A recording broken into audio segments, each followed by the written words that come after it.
Assalamualaikum warahmatullahi wabarakatuh. We are from Group 5, Section 1, and we gonna explain and show about the video demonstration about experiment 2, which is design P, PI, and PID control system using Simulink. My name is Nurul Syazana Qhairunessa binti Salleh, and I will show the step how to create PID block diagram by using transfer function. In this lab, we use DC motor transfer function as shown in the lab sheet. There are a few components that we use to create PID block diagram, such as step, gain, integral, derivative, saturation, and scope. We also use marks to connect the diagram, block diagram. For the next step, we arrange all the components by follow the diagram as shown in the lab sheet. And then we label all the components exactly follow the lab sheet, such as reference position, set point, proportional gain Kp, integral gain Ki, derivative gain Kd.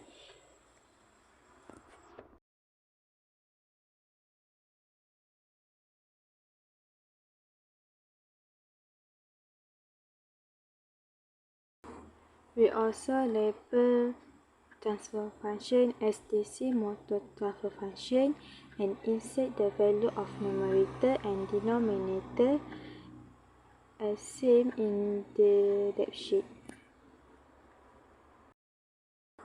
And finally, we connect all the components.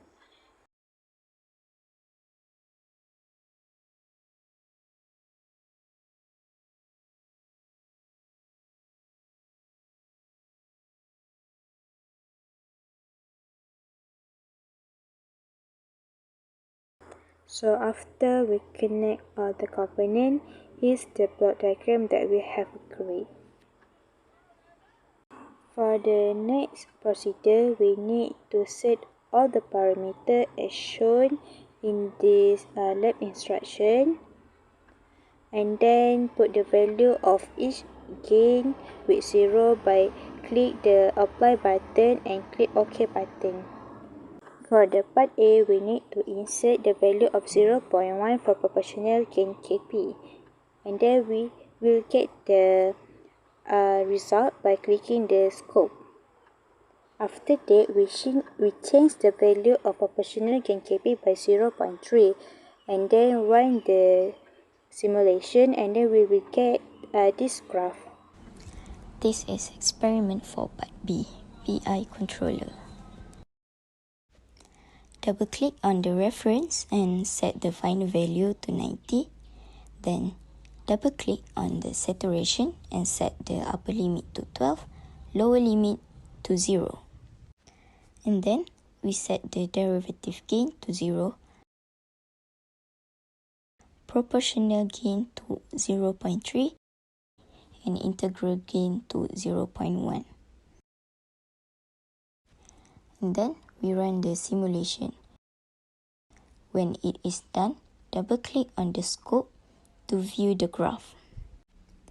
Based on the graph, the rise time is 226.3 milliseconds and the percentage overshoot is 10.56%. Then, we change the value of integral gain to 0.5 and run the simulation. Click on the scope to view the graph. From this graph, the rise time is less than previous one, which is 218.93 milliseconds, and the percentage overshoot is 30.92%, which is a little bit higher. When we put the graphs side by side, it is shown that amplitude of 0.5 is higher than 0.1. A very good day to everyone. My name is THARMIGAN NADARASON, and this is the Electronic Engineering Lab 2, which is a lab 2 about PID controllers. So let me give you guys a small brief introduction about PID controllers. So PID controllers are the well-known feedback controllers and the most popular control used in this industry.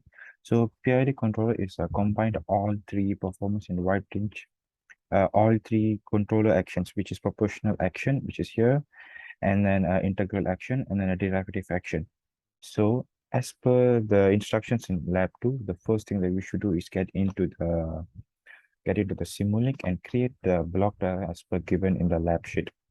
So as you can see here in this block diagram, there's like a step, which is a re-reference position set point, and three gains: proportional gain, integral gain, and derivative gain, and putting the values as per given in the lab sheet, which is proportional gain, which is 0.3, where you put it by double clicking it, and integral gain is 0.1, and then derivative gain would be 0.01.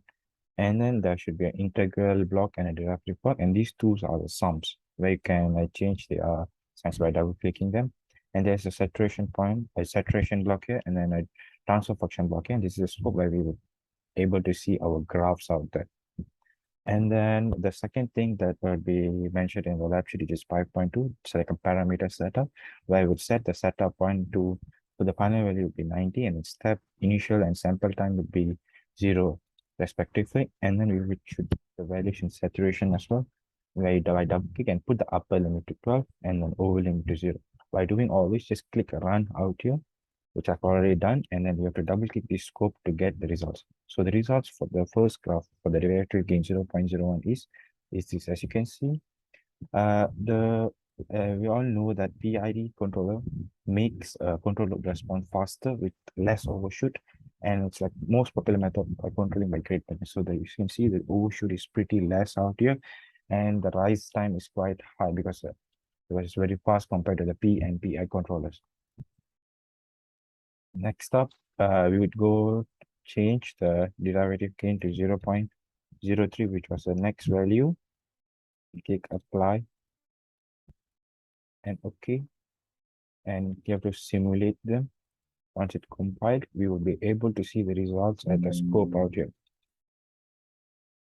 So this is the graph for the second thing. As you can see, the rise time is quite slow because this TI, this KD, this actually acts as a dampener where it damps the graph, as you all know here.